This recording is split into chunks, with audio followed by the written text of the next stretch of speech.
Megan Rhodes used to be a master at reading people, from strategy meetings and negotiation tables to high-stakes acquisition deals. But now, sitting at Gate 23 of Detroit Metro Airport, she realized there was one person she had never been able to read: her own little daughter. Zoe was signing. Not the simple gestures for hungry or tired that Megan had grown used to, but a chain of intricate emotional signs, something she couldn't understand, not even a little.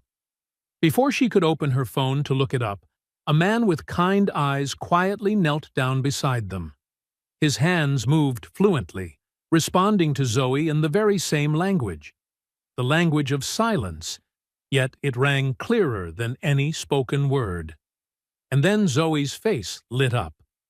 That glow, that joy. Megan hadn't seen it on her daughter's face for months. They were talking, really talking.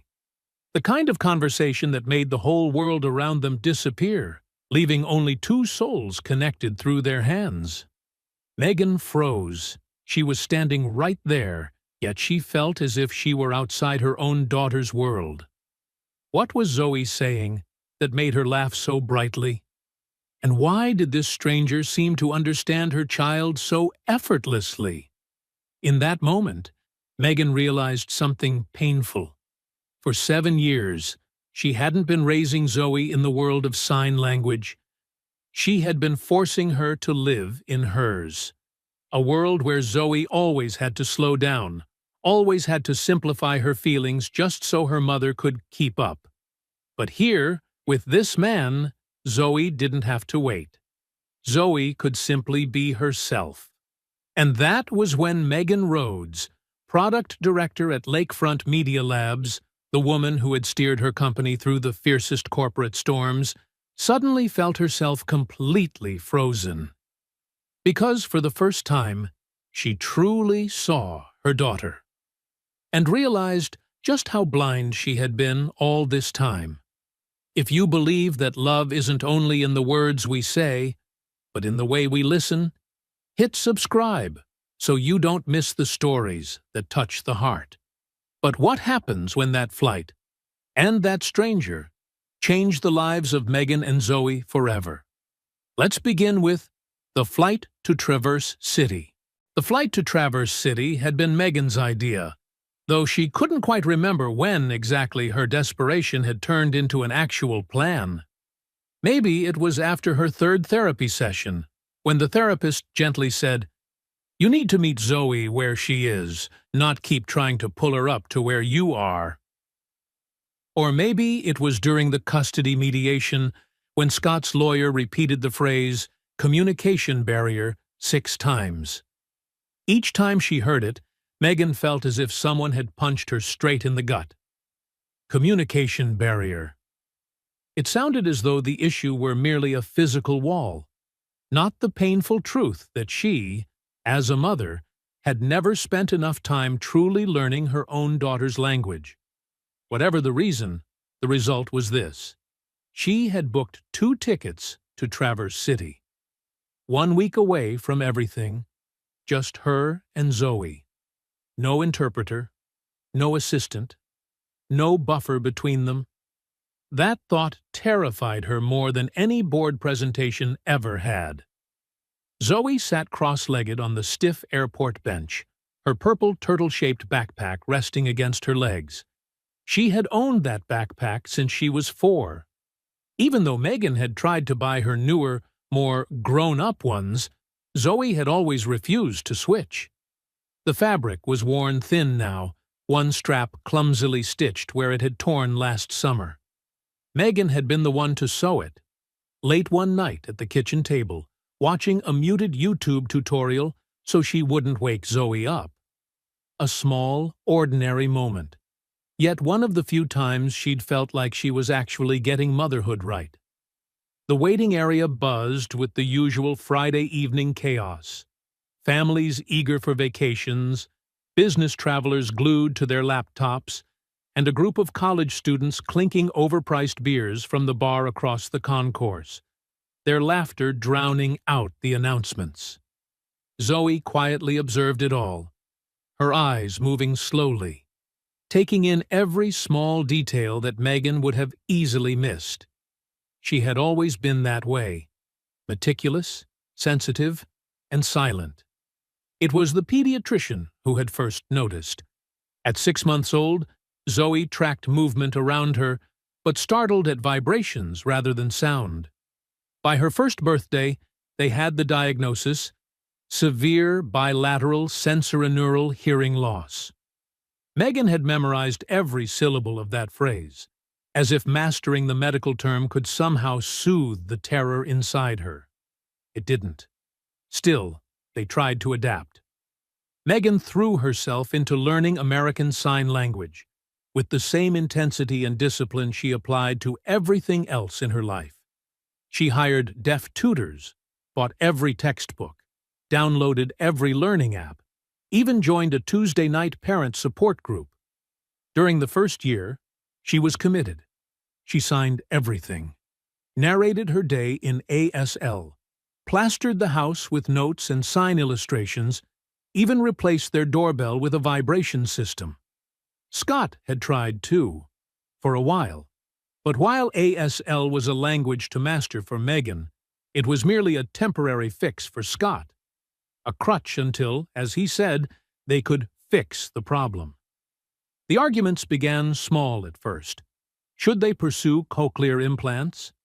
How much speech therapy versus full ASL immersion?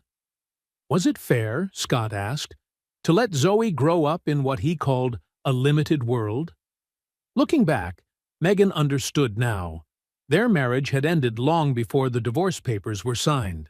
They were simply signing in two different languages. And neither of them was truly listening to the other.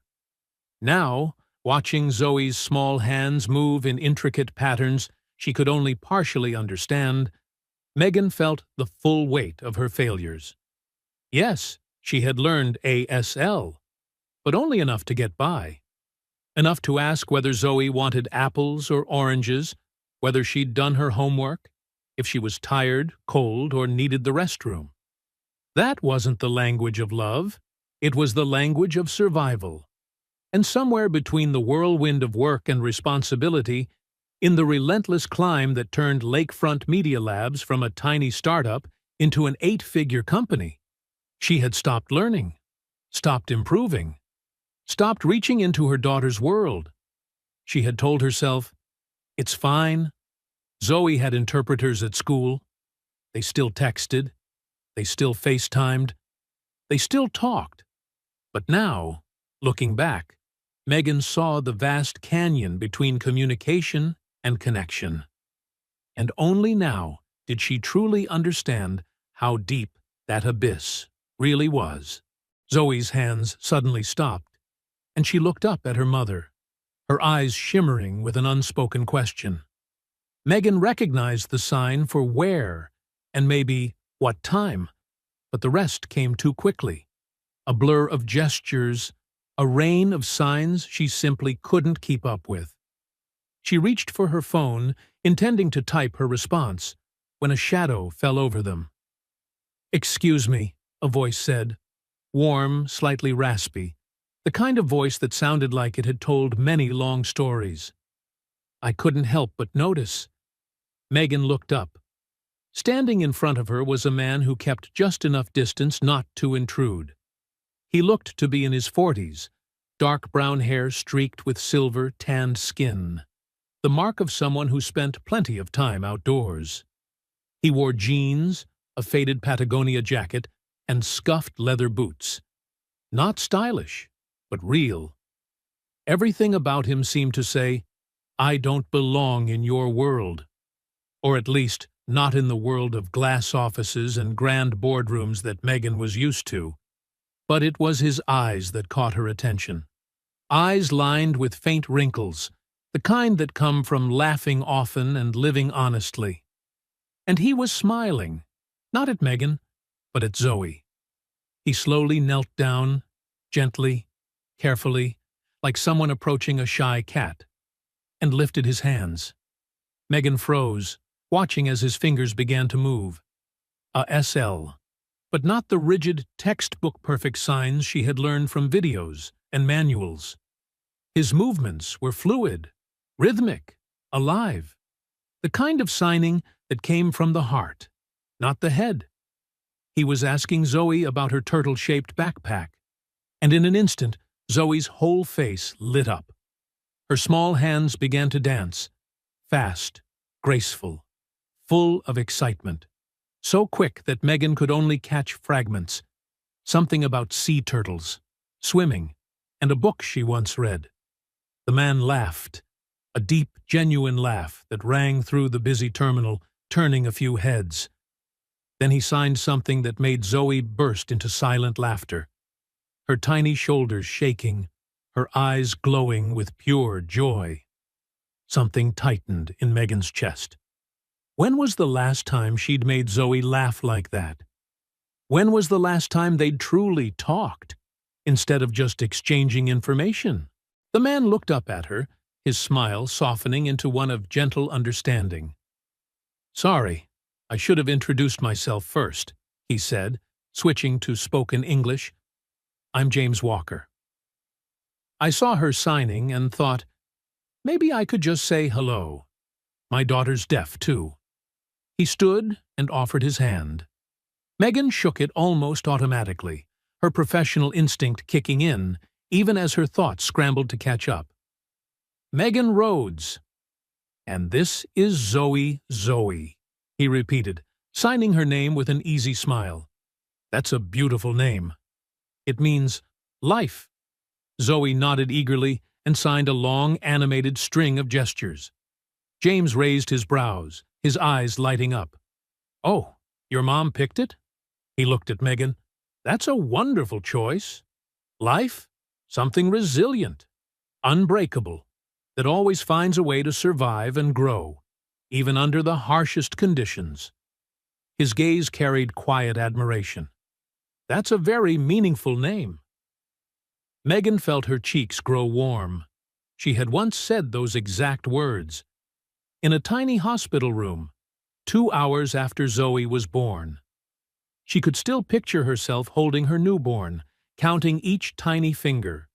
When the nurse asked for the baby's name, Scott had wanted something more traditional, Catherine or Elizabeth. But Megan had insisted on Zoe, because life never gives up.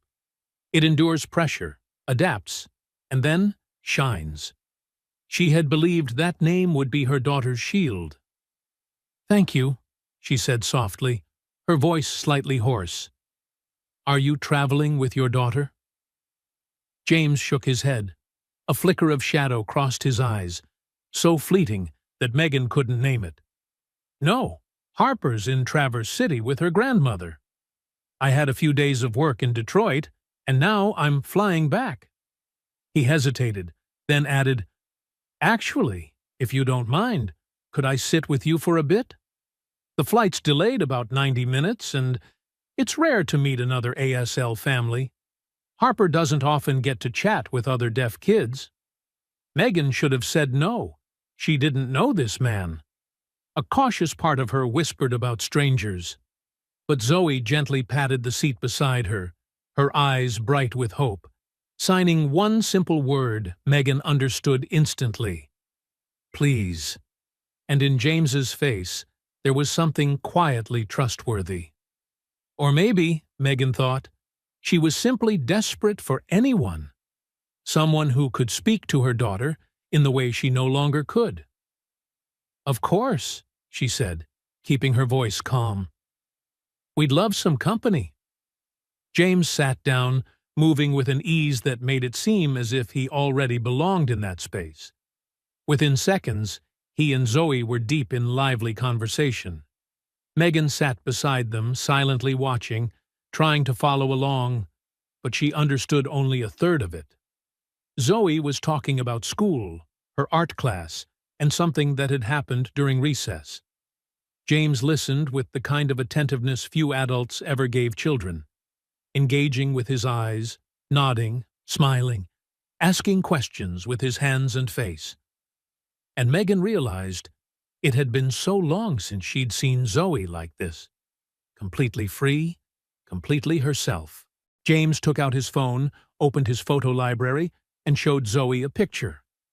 From her angle, Megan could see it was a photo of a little girl, about 9 or 10 years old, grinning wide, a gap where one tooth was missing, her hands frozen mid-sign. Zoe's eyes lit up. She began signing rapidly, her fingers moving so fast they blurred into streaks of light. "Zoe's asking if she can video call Harper," James translated, glancing toward Megan for permission. "That's my daughter. They both want to meet each other." Once again, Megan felt her heart tighten. Zoe wanted so badly to meet another deaf child that she had to rely on the father of a stranger, simply because she didn't have those connections in her everyday life. When was the last time Zoe had even mentioned a friend from school? When was the last time Megan had arranged a playdate or asked about her daughter's life outside of class, instead of just asking the interpreter whether Zoe was adjusting well? "Of course," Megan said, her voice raspier than she intended. "That sounds wonderful." James began setting up the call with the ease of someone who had done it many times before. Within seconds, Harper's face appeared on the screen. Warm brown eyes, a bright, toothy smile, the spitting image of her father. The moment Harper saw Zoe, her hands started to move. Excited, fast, alive. Zoe responded just as quickly, her fingers flying so swiftly they nearly disappeared. James held the phone steady, occasionally adding a small sign or two, but mostly letting the two girls talk. Megan sat there, watching, witnessing something that felt almost like transformation. This wasn't the Zoe she saw at home. The careful, patient little girl who always slowed down so her mother could keep up. This was Zoe unrestrained. Zoe vibrant. Zoe fully herself. Their conversation went on for nearly 15 minutes.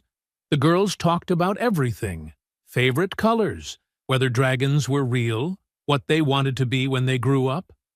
Then Harper signed something that made Zoe burst into silent laughter, throwing her head back, her whole body trembling with joy. Megan felt her nose sting.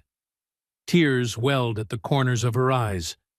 She blinked them away quickly, hoping no one noticed. When the call ended, Zoe stayed there, her face glowing like sunlight.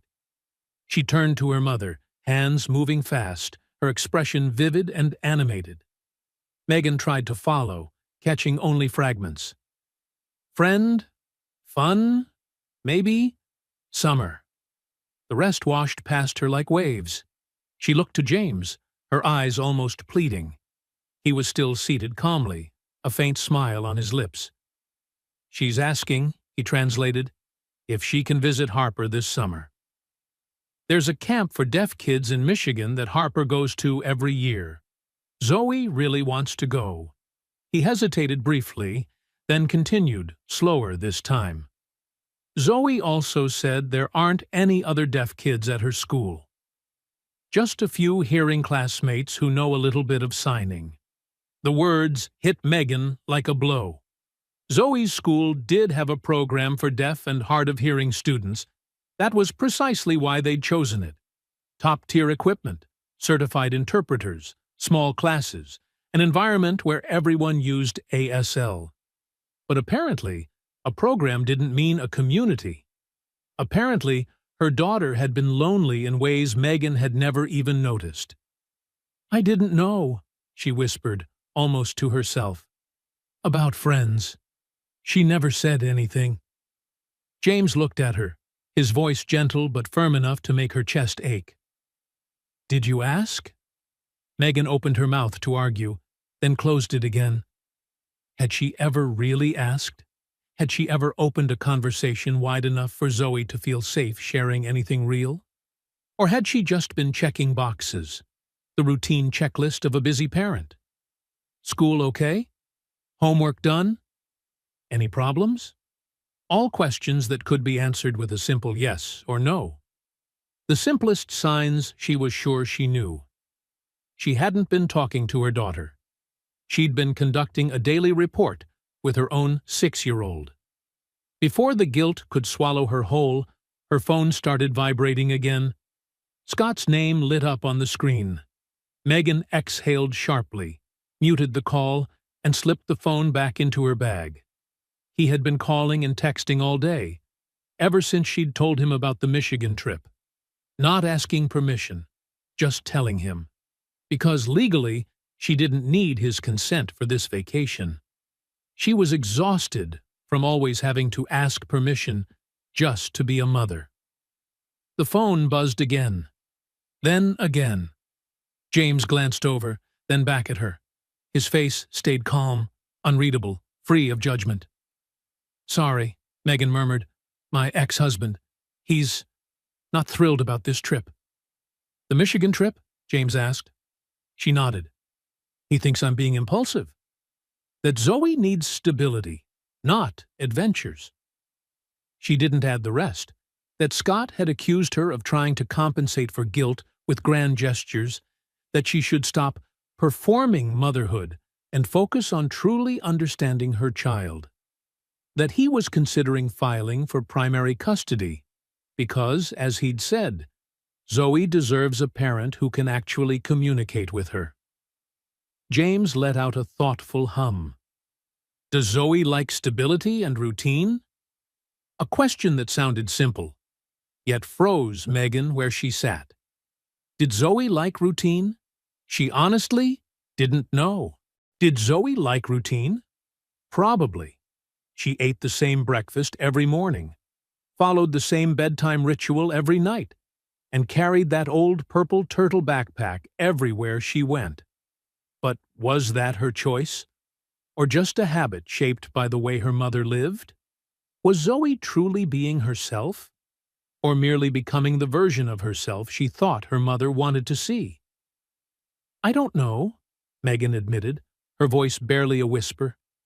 And in that moment, the honesty felt like failure. James didn't respond right away. He looked over at Zoe, who was now bent over her tablet, drawing something with full concentration, the tip of her tongue sticking out slightly. A childish habit Megan had seen countless times, but had never really noticed. When he finally spoke, his voice was low and soft, just enough that Zoe, even if she could hear, wouldn't catch it. "My wife left when Harper was 2, he said. "She said she couldn't handle having a special child." He lifted his fingers to make air quotes, his mouth twisting into a bitter half-smile. "At the time, I worked for a big corporation. Great salary, fancy title, inhuman hours. I'd get home after Harper was asleep and leave before she woke up. I convinced myself that providing was enough, that money could make up for not being there." He paused, interlacing his rough hands, squeezing them tight, then releasing. "And one day, she was just gone. Left a note saying she'd tried, but she wasn't made for this kind of life. And since I was never really present anyway, I might as well handle it on my own." Megan sat still, a mixture of shock and empathy tightening her chest. "James, I'm so sorry." He shrugged slightly, a small gesture, but one that revealed how deeply that pain had been buried. "Honestly, it turned out to be the best thing that ever happened to me. Back then, it felt like the end of the world, but looking back, it was the turning point. I quit my job, became a carpenter. No more 6-figure salary, but flexible hours, enough to live. And most importantly, I got to be there. Really be there." He lifted his calloused hands into the light, veins raised beneath tanned skin. "I learned ASL like my life depended on it. Because, in a way, Harper's life did depend on it. Her joy, her identity, her connection to the world, all of it went through these hands." He looked down at them, then gave a faint, wistful smile. "I made mistakes, too. God, so many. But I learned something. Being present doesn't mean showing up. You can sit in the same room with your kid and still be miles apart. The words landed on Megan like a heavy blanket, pressing against her chest. She thought of her penthouse apartment, floor-to-ceiling windows, curated artwork, elegant furniture. She thought of Zoe's room, full of educational toys, assistive devices, everything money could buy, interpreters, tutors, therapists, all things she'd paid for and labeled as love. She had mistaken providing for parenting. "I am there," she said quietly, her voice close to breaking. "I eat breakfast with her, check her homework, sign what I can." James nodded slowly. "I believe you," he said. "But can you tell me what Zoe's favorite color is?" Megan froze. Of course she knew. It was purple. The backpack, her bedroom walls, even half her wardrobe. All purple. "Purple," she said firmly.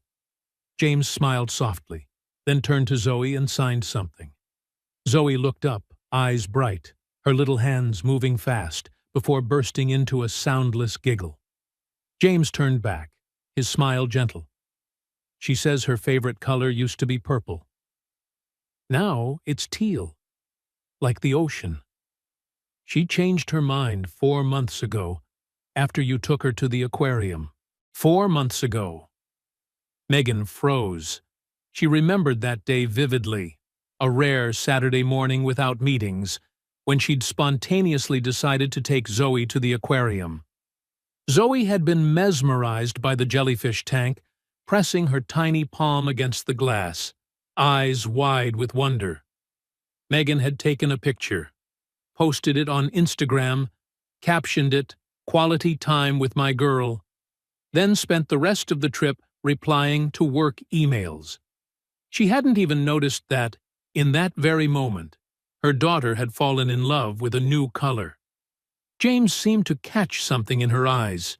He reached across the table and gave her hand a brief, warm, sincere squeeze. "Hey, you're here, right now. You're trying. And that matters." Megan pressed her lips together, her throat tightening. She wasn't sure if that was true, or if trying was ever enough. Trying sounded like a consolation prize, when Zoe deserved a gold medal. Her phone buzzed again. She looked down. 3 new messages from Scott, each more urgent than the last. The final one made her stomach knot. "If you get on that plane, I'll file for emergency custody Monday morning. Zoe deserves a parent who can actually communicate with her. And we both know that isn't you." Megan stared at the words until they blurred. The awful thing was, Scott wasn't wrong. She couldn't communicate with Zoe. Not in the way that truly mattered. She knew how to manage. She could get through each day. But she wasn't connecting. James was saying something, but all she heard was a faint ringing in her ears.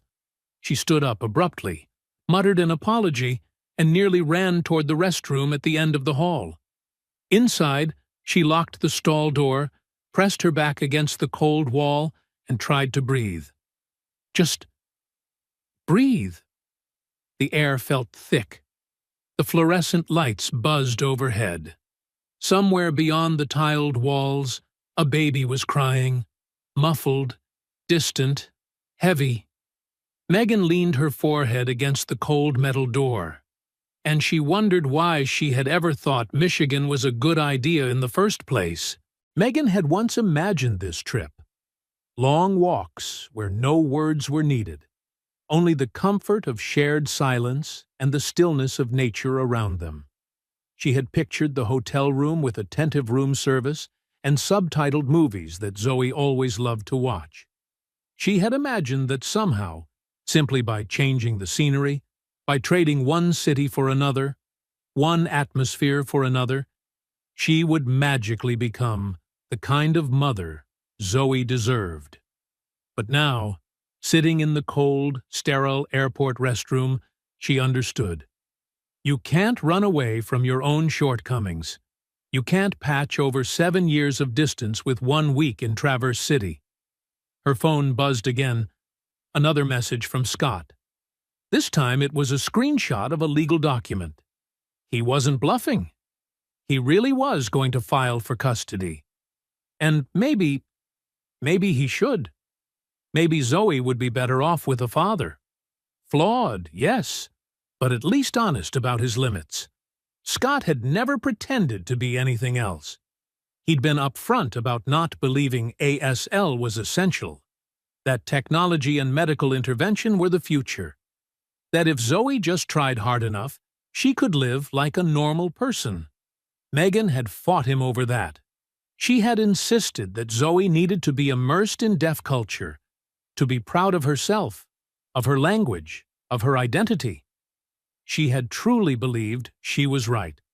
But now she saw herself for what she was, a hypocrite. She had preached about ASL as something sacred, yet never mastered it herself.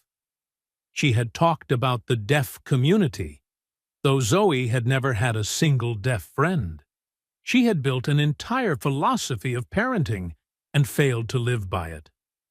The knocking on the stall door startled her. "Occupied," she said, her voice catching. But the knocking came again, louder this time.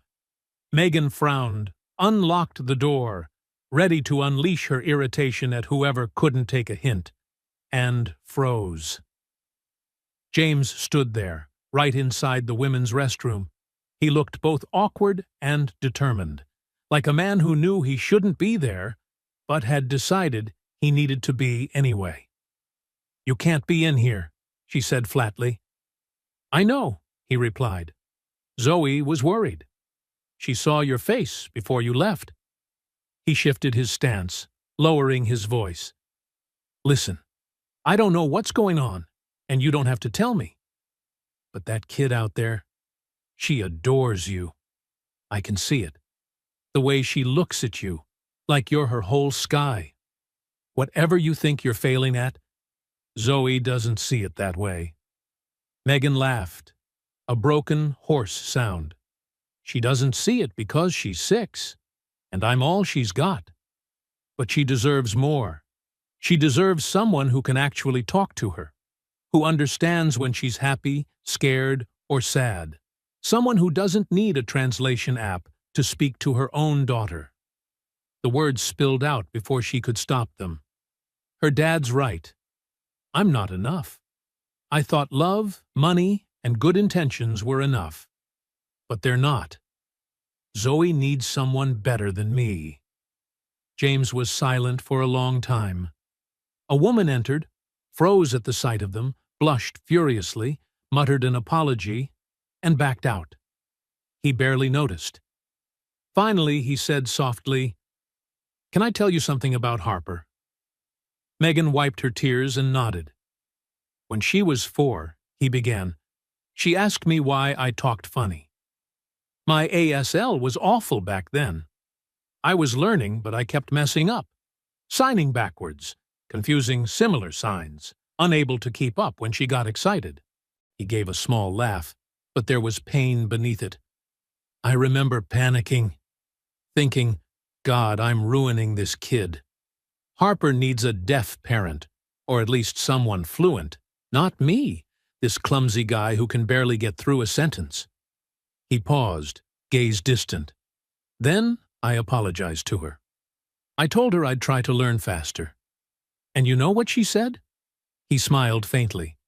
"She said, 'Daddy talks with his heart.' That's my favorite language."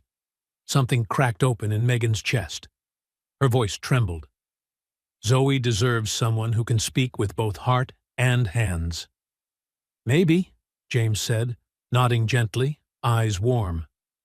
"Or maybe she just needs someone who's willing to learn, to keep learning, to never quit, to stay even when it's hard. Kids don't need perfect parents, Megan. They need present ones, the kind who stumble, fall, and get back up, because they believe their kids are worth it." He stepped back, one hand on the door, checking that the hallway outside was clear. "That flight to Michigan, that is the effort. Don't let fear, or guilt, or your ex's threats convince you it doesn't matter." With that, he opened the door, murmured an apology to the woman still waiting, and disappeared down the hallway. Megan stood there, motionless. She looked at herself in the mirror. Mascara smudged, designer blouse wrinkled, the reflection of a woman who had once believed she had control over everything, now slowly unraveling. But somewhere in that reflection, something new flickered. Fragile, but real. She looked like someone who had lost her way. Or maybe someone who was finally starting to find it again. Megan drew a deep breath, splashed cold water on her face, straightened her blouse, and walked out of the restroom, back toward gate 23, where Zoe was waiting. When Zoe saw her mother return, her whole face lit up, like the sun breaking through gray clouds. She signed rapidly, her small hands fluttering in worry and relief. Megan tried to follow. She caught the signs for okay, Mom, and maybe sad. She knelt in front of the chair, bringing herself level with her daughter, meeting those deep, dark eyes. Eyes that always watched, always read the world in silence, and had always been waiting for something from her mother. Megan lifted her hands and began to sign, slowly, deliberately, each word handled like something fragile and precious. "I'm okay. I love you." "I'm sorry." Zoe's tiny hands rose to respond, her movements patient and gentle enough to make Megan's heart ache. "I love you too. Don't be sorry. You're here." Just a few signs, but they carried an entire world of forgiveness. Megan pulled her daughter into her arms, breathing in the strawberry scent of her shampoo, the warmth of her small, familiar body. Zoe wrapped her arms around her mother's neck, holding tight, as if afraid that letting go would make her disappear. And in that moment, no words were needed at all. When they finally drew apart, Zoe tugged at her mother's sleeve and pointed to the tablet on her lap. On the screen was a drawing, vibrant, detailed, full of color. 3 people, a woman, a man, and a little girl, with a purple turtle backpack. Above them, in uneven but clearly written letters, were the words, "My new friend, his daughter, and me." Megan felt her throat tighten. "It's beautiful, sweetheart," she said softly, then signed it again, slowly, carefully, just clear enough for Zoe to understand. Zoe smiled, then began to sign a longer chain of phrases, her face shifting with every emotion like ripples across a quiet lake. Joy, excitement, tenderness, vulnerability. Megan caught only fragments. Learn. Fast. Stories. The rest slipped away, lost in the graceful blur of her daughter's hands. She looked toward James, who was sitting a few seats away, pretending to scroll through his phone to give them privacy. "James," she called quietly. He looked up. She gestured toward Zoe, a small, helpless shrug, a silent plea for help. James watched Zoe for a moment, reading her signs carefully, then nodded. "She's asking," he translated gently, "if you can learn to sign faster, so you can keep up with her stories. Zoe says she has so many things she wants to tell you." The words washed over Megan like a wave. Of course Zoe had stories. Every child did. Dreams, fears, moments of wonder and laughter, the tiny things that made up a childhood. But Megan had missed all of them. Not because Zoe didn't want to share, but because she'd never created the space for her daughter to do so. "Yes," Megan said softly, her voice trembling but certain. She lifted her hands, signing carefully, clearly, one word at a time. "Yes, I will learn. I promise." And this time, she meant it. Not as a task to complete, but as a bridge to build. Not with intellect, but with heart. Zoe signed again, quick and eager. Megan understood only half, but instead of nodding and pretending, as she used to, she gently touched her daughter's hand and signed, "Slower. I want to understand," and Zoe's face lit up, not because her mother understood, but because her mother wanted to, because for the first time, she wasn't pretending. Zoe signed again, slowly, clearly, patiently. She was teaching her mother. Not for the first time, but for the first time, her mother was truly listening. "I want," Zoe signed carefully, eyes never leaving Megan's, "to tell you about Harper." Megan smiled. Tears welled again, but this time they came from joy, not sorrow. She signed back, "I want to listen." And Zoe began to tell her story, slowly, bit by bit. Whenever Megan frowned in confusion, Zoe stopped and explained with soft, graceful movements. Megan listened, not as a mother fulfilling a duty, but as a mother who truly wanted to understand her child. For the first time, at noisy Gate 23 of Detroit Airport, they were truly talking, not with words, but with love, in the shape of two hands learning how to find each other. James quietly watched the mother and daughter for a moment, a small smile flickering at the corner of his mouth. When Zoe paused to sip her water, he leaned toward Megan, his voice low and gentle. "You're doing really well." Megan gave a faint, uneven smile. "No, I'm not. I'm tripping over every sign. Zoe has to stop every 3 words." James smiled kindly. "Yes, and she's being patient, because for the first time she sees you trying, not trying to be good enough, but trying to understand her." He paused, eyes following Zoe, as she fished a snack from her purple turtle backpack. "Can I ask you something?" "Sure. What's Zoe's best friend's name at school?" Megan opened her mouth and closed it again. Silence. She didn't know. Zoe had friends. The interpreter had told her so. Zoe's very social. She gets along well with everyone.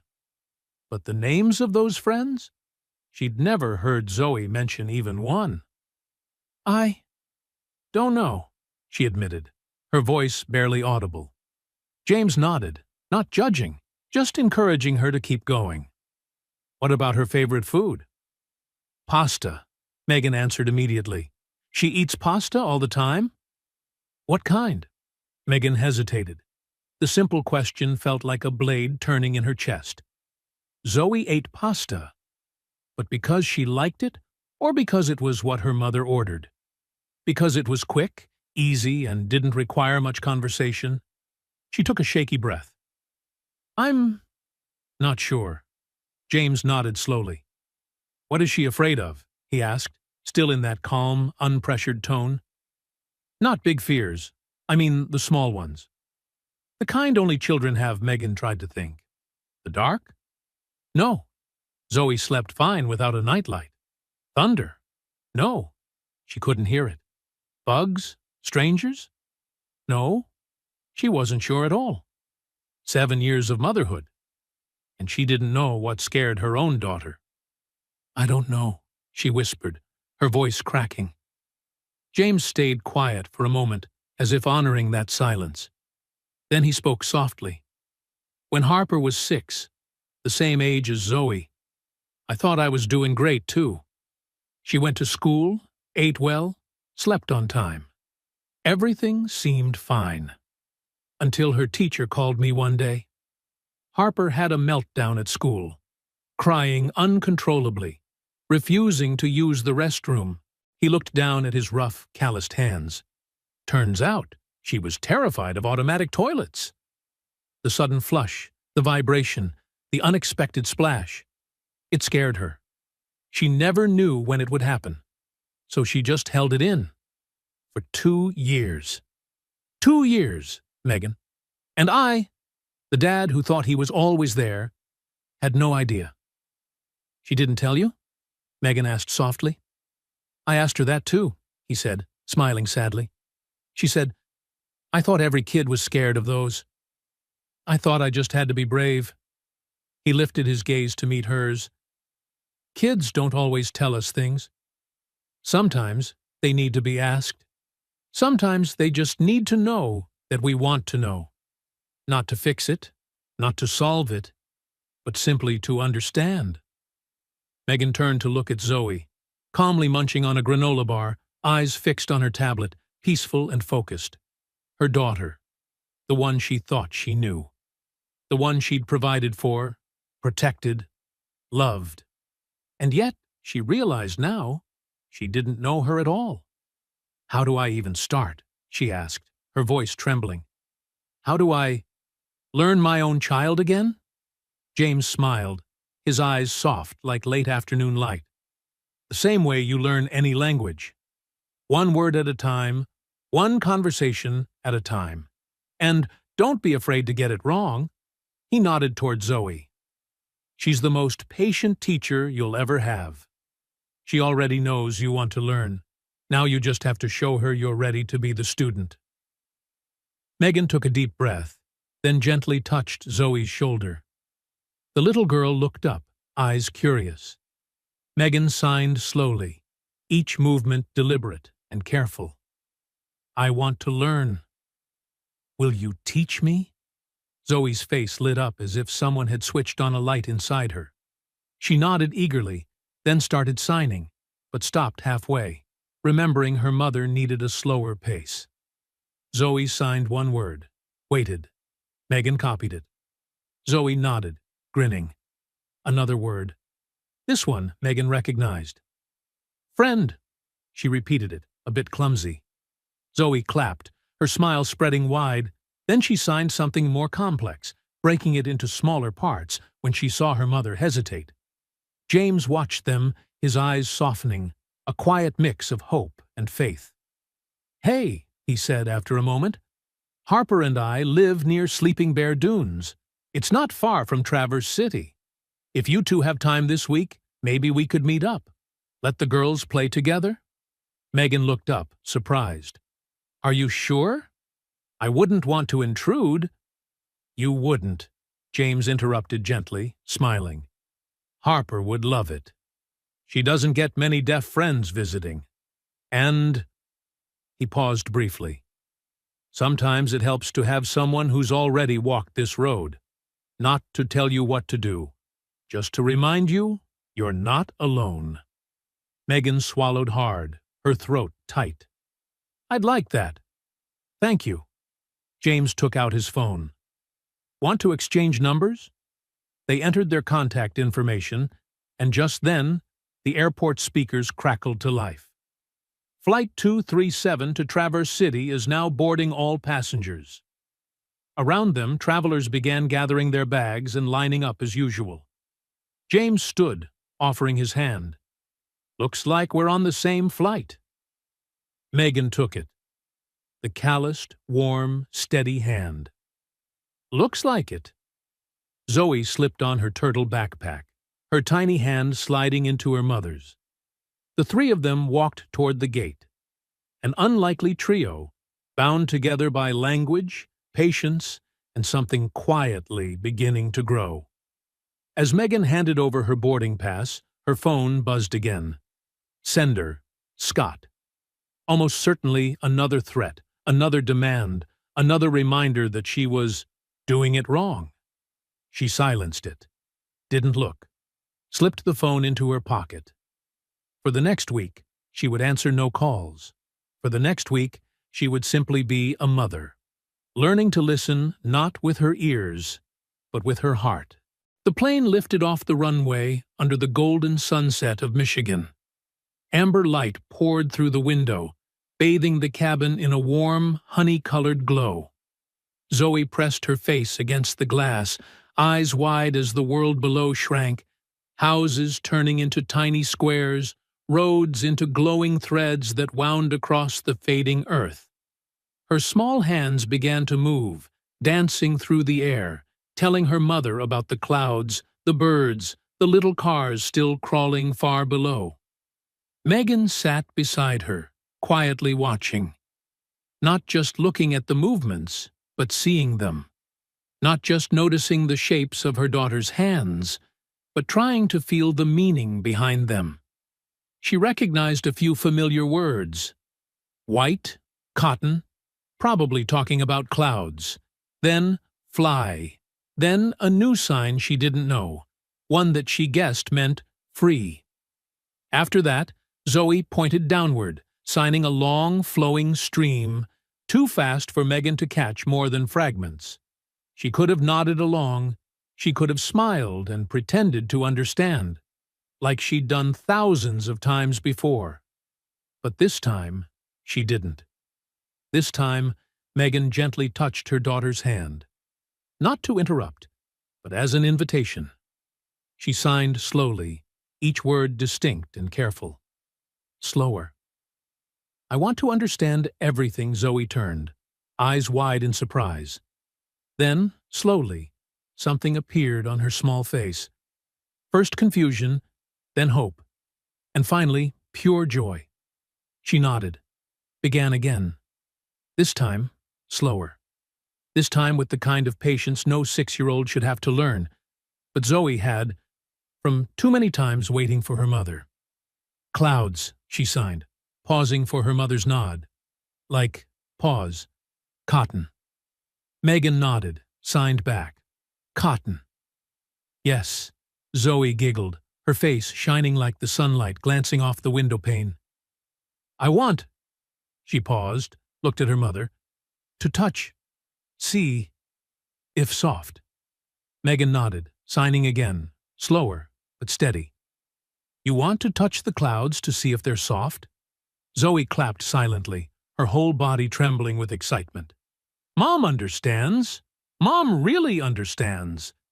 She kept signing, faster now, with growing confidence, talking about wanting to fly like birds, about imagining people who lived on clouds, about a picture she'd once drawn in class. A city in the sky. Megan didn't understand everything.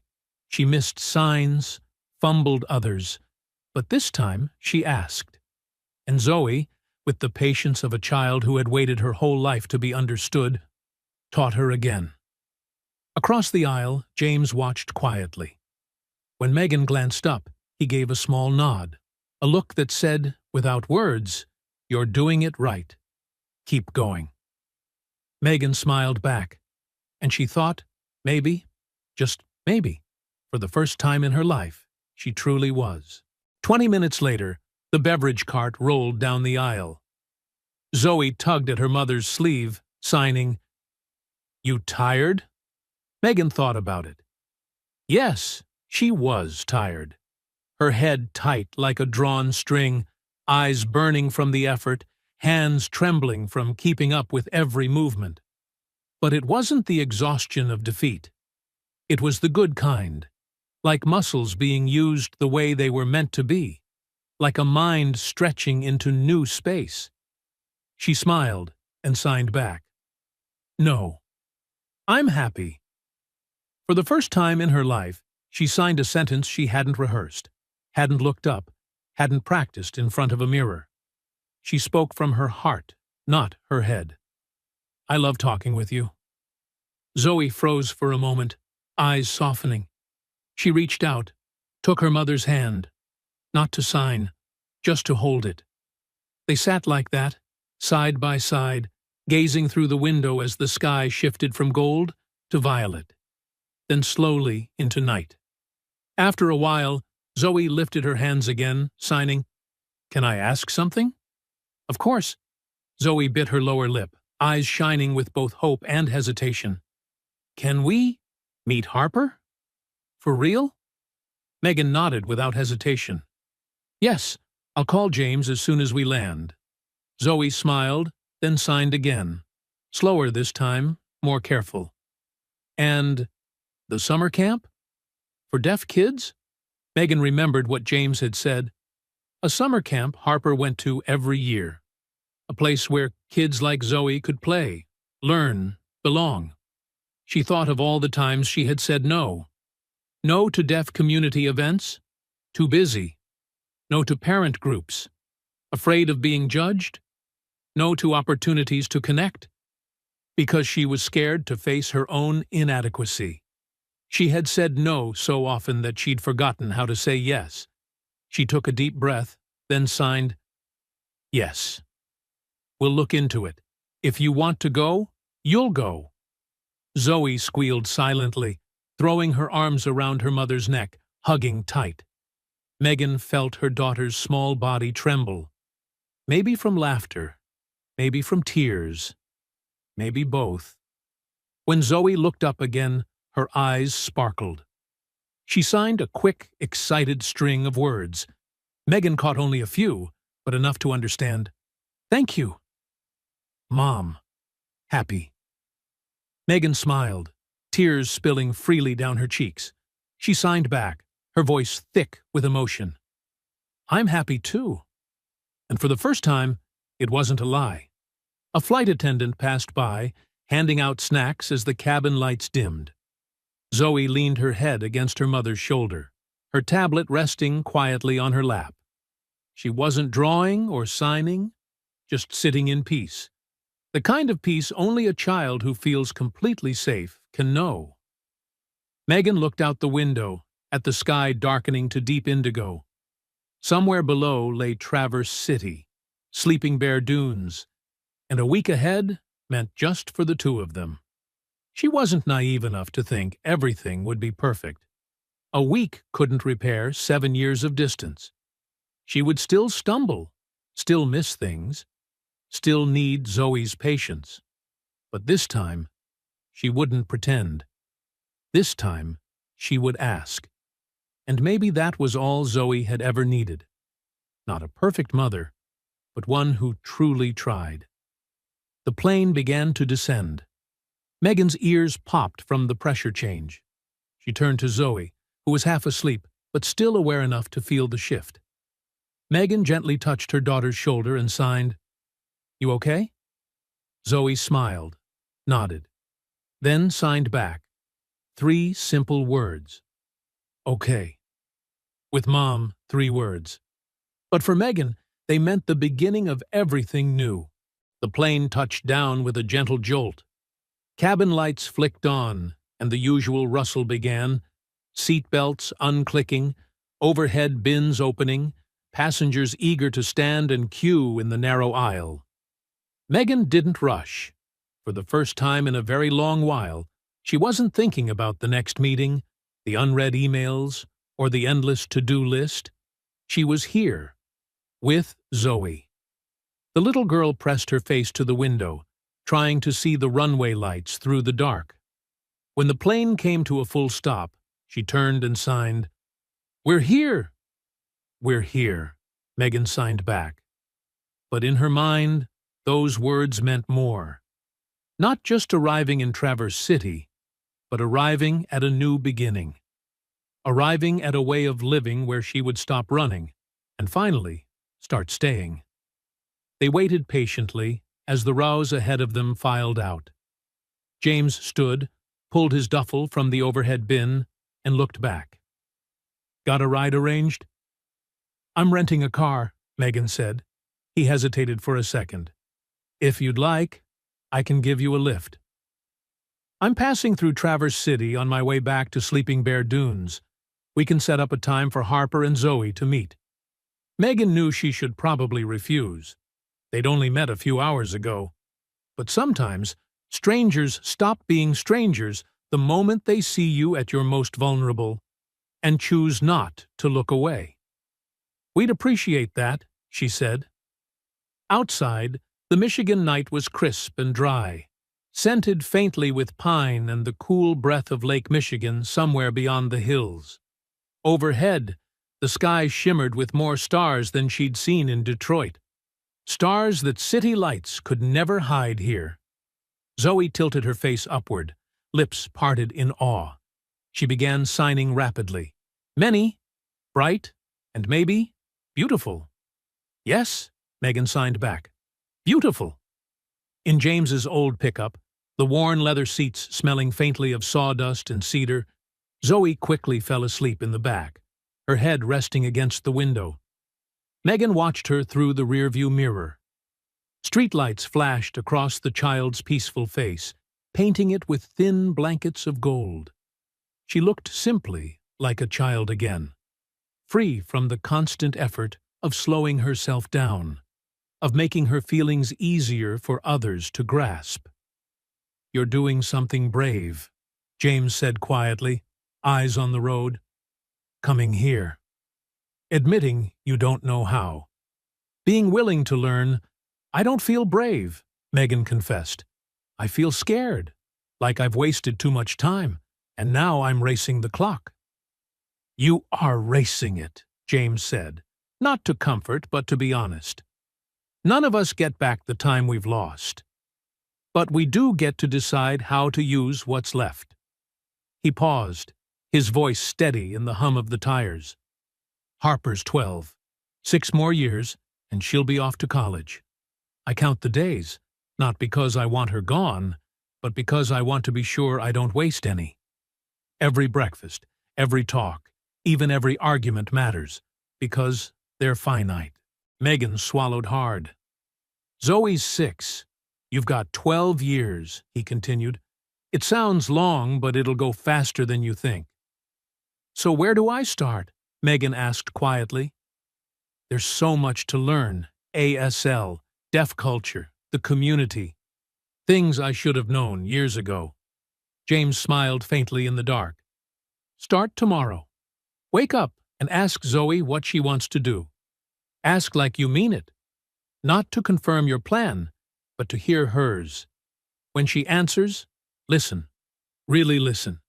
If you don't understand, ask her to slow down, to show you again. And when she shares something, put the phone down." He glanced toward her. "Language isn't just words, Megan. It's attention. It's priority. It's saying to someone, 'You matter enough for me to struggle through this.'" The truck pulled up in front of the small Bayview hotel she'd booked. Zoe was still sound asleep, breathing softly. "Thank you," Megan said, "for everything. Not just the ride." "We're friends now," James replied with an easy grin. "Friends do that." "Oh," Harper just texted.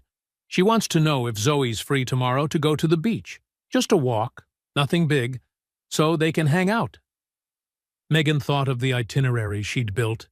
Museums, guided tours, dinner reservations, all the things she used to fill the silence, to avoid confronting the truth that she didn't know how to simply be with her daughter.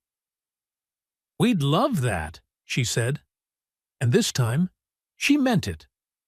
Inside the room, Megan helped Zoe change into pajamas. The child stirred halfway through, eyes half open with sleep. As she pulled the blanket up, Zoe signed something. Slow, drowsy, barely readable in the dim light. But Megan was certain she understood. "I love you too," she signed back. Zoe smiled, eyes closing, body turning toward the warmth. Megan sat on the opposite bed, watching her daughter sleep. She picked up her phone. 57 unread messages, 23 missed calls. Mostly from Scott, the rest from work. She could open them. She could let them devour the fragile calm she'd just built. Instead, she powered the phone off. Not silent. Off. Completely. Then she opened her laptop, typed ASL classes near me. Then, summer camps for deaf children Michigan. Then, how to support deaf kids when you're a hearing parent. She had so much to learn, so many years to make up for. But for the first time in 7 years, she felt she was finally facing the right direction.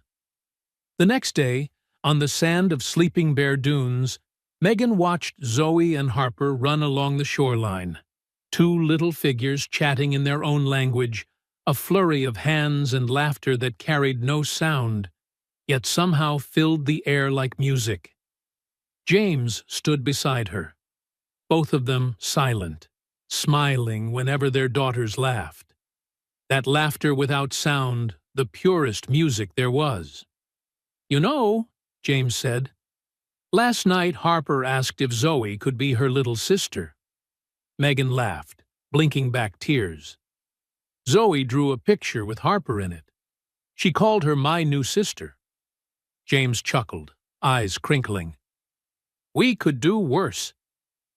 Two girls who found each other, and two adults who finally understand that love sometimes means struggling, failing, and trying again. Megan looked at her daughter, really looked, and thought about all the conversations still waiting for them. The stories Zoe would tell. The years ahead spent learning a language not just of hands, but of the heart. It wouldn't be perfect. She'd still make mistakes, still miss things, still need Zoe's patience. But she would be there. Truly there. And maybe, in the end, that was what mattered most. Zoe turned and waved for her mother to join. She signed quickly, gleefully. Megan couldn't catch it all. But instead of nodding vaguely, she walked down onto the damp sand, knelt to meet her daughter's eyes, and signed, one more time. Slower.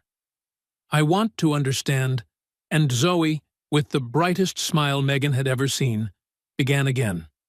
One word at a time, one sign at a time, one story at a time, teaching her mother the language she should have learned long ago, but was finally ready to embrace.